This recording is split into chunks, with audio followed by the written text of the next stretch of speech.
রাধে রাধে শ্যামা, Radhe Radhe friends, Radhe Radhe বেটি, রাধে রাধে বেটা। ঘুড়িটা পরে নিলাম আর আমি করছি ভুনা খিচুড়ি খুব সুন্দর করে। আর এটা সাজিয়েছি মোটামুটি, কেমন লাগছে বলো? ও আর কিছুটা আমার। আর আমরা যাবো এখন বেটি আর আমি ডেন্টাল ডাক্তার দেখাতে। আমার দাঁতের অসুবিধা হয়েছে, তো ওটা দেখা ডক্টর নেই, অ্যাপোলোতে। কালকে জিজ্ঞেস করে আসছি কি বলে, আবার নতুন দাঁত লাগাতে হবে নাকি। এটা আমার ফিক্স দাঁত লাগাই দিয়েছিল, কত 30 না 35 হাজার দিয়ে এরকম টোটাল হয়ে গেল তোমার 12-13 বছর। তো এখন অনেক দিন পর ডিস্টার্ব হচ্ছে ভিতরে। এটা পেয়ারা খায় উঠে গেছিলো, এই জন্য ডিস্টার্ব হচ্ছে, খুব ব্যথা উঁচুও হয়ে গেছে। তাই এখানে করছি ভুনা খিচুড়ি। আর ইলিশ মাছ দিয়ে গেলো, ইলিশ মাছ সবগুলো ভেজে নিয়ে কড়াইয়ে বাঁধাকপি, তারপরে আলু, তারপরে গাজর, তারপরে ধনে পাতা, কাঁচা লঙ্কা, শুকনো লঙ্কা ফোড়ন, পাঁচফোড়ন দিয়ে একবারে করছে টমেটো, তারপরে অনেক কিছু লাউ, কুমড়ো, তারপরে বেগুন, মানে অনেক কিছু ভুলে যাচ্ছে এখন। তো ওগুলো দিয়ে গেলো। আর ইলিশ মাছ দিয়ে গেলো 600 টাকা কিলো, ছোটো মাছটা 300 টাকার না কত দিন যায় না, 3টা দিছে দেখাচ্ছি। সেবা দেখো তুমি। আর বাটনা বাটা আছে, কাজে ঘন্টটা করবো। এটা 7 দিন করে রেখে দিই এর উপরে। অরিও আছে, অরিও খাওয়া আজকে ছেলে স্কুলে যায়নি।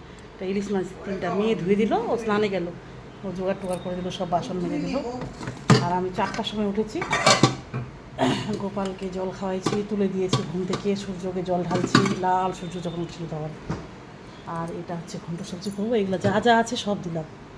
এই যে থেতো করে দিয়েছে ময় মশলা, এই যে দেখছি। আচ্ছা, ছোটো ছোটো করে কাটছিলাম, এই যে অনেক কিছু, বাঁধাকপি, ধনেপাতা, লাউ, কুমড়ো, গাজর, পেঁপে, পেঁয়াজ, রসুন থেতো এরকম। আর এখানে আরও সবজি দিয়েছে, পেঁপে যে অল্প অল্প করে দিয়েছে সব এগুলো। হ্যাঁ, জল ভরে রাখলো ছেলে, ও ঝাড়ু দিল, এখন পোছা দিবে। আর বেটি পূজা করবে, এখন ডাক্তারের কাছে চলে যাবে। আর এগুলো সবজি দিয়েছে, কাঁচা সবজিগুলো যেটা রাখলো। সাজনা আছে ভিতরে, আর মৌসুমি ফল কেউ খায় না। আর এখানে গুড় আছে অনেকদিন ধরে, এখানে পান্তা ভিজে ভাত রাত্রে, এই আর কি। এখন ব্রেড, ডিম ট্রে আনতে হবে। কাঁচা লঙ্কাগুলো ছাড়া দিতে নিয়ে, আর ওগুলো ছাড়াতে হবে, ছেলে ছাড়াবে। আর এখানে হয়ে গেছে। আর এখানে বড়ি ভেজে রাখলাম, মশলা দিয়ে বড়ি, আর থেতো করছিলাম হামুর বিস্তাতে। ঠিক আছে। রাধে রাধে, জয় গোপাল, থ্যাংকস ফর ওয়াচিং। ভালো থেকো তোমরা সবাই, সবাইকে আশীর্বাদ করি। ছোটো বড়ো সবাইকে, বড়োদের প্রণাম, সবাইকে অনেক অনেক ভালোবাসা মন থেকে।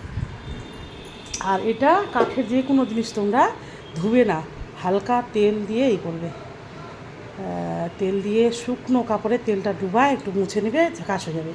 এই যে দেখো একদম ফাঙ্গাসের মতো পড়ে গেছে, দেখছো সাদা সাদা, এটা ঠিক হয়ে যাবে। তো আমি করি সপ্তাহে 2 দিন করে। আর এখানে রোদ্রু পায়, রোদ্রু জায়গার মধ্যে রাখবো, আর ভিজাবে না, ভিজালে পচে যাবে। কাঠের যে কোনো জিনিস, চিরুনি, আমরা কাঠের চিরুনি ব্যবহার করি, নিম চিরুনি যেন হয়।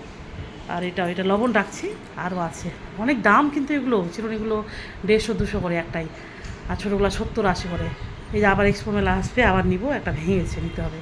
3-4টা হলো আমাদের। আর এটার দাম একটারই 300 টাকা, আর 500 টাকারও আছে একটু বড় সাইজ। তো এরকম। আর ফল আছে শিব পূজার, কালকে ওগুলো খাইনি, ওখানে আছে।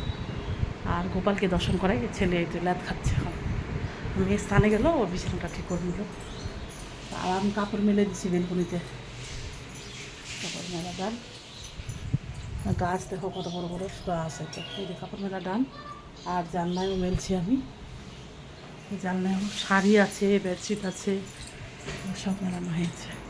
একটু গোপালকে দেখাই। গোপালে এই বাসি জামাগুলো ধুতে হবে, ওগুলো আছে।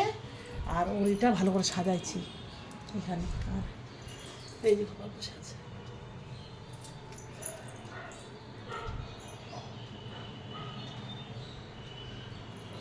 ওটাও সাজাইছি। আমার বিছনাটা একটু এলোমেলো আছে, ওটা ঠিক করতে হবে। মোবাইল দেখলাম, সবাইকে সাবস্ক্রাইব করছি, কমেন্ট করছি, লাইক করছি। একটা Radhe Radhe, thanks for watching. এখন ভুনা খিচুড়ি খাবো। আর অল্প চিনি দিচ্ছি, লবণ, হলুদ, তেল সব কিছু দিচ্ছি, দারুণ হচ্ছে। মুগ ডাল, মুসুর ডাল, আর আমাদের হাফ বয়েল চালগুলো দিছি, জিরা রাইসটা, মানে গোবিন্দভোগ চালটা ছিল না। এখন বাজে 10 কম 10টা, আমাদের 10টায় যেতে বলছে, এই 11টা বাজে যাবে। টাটা।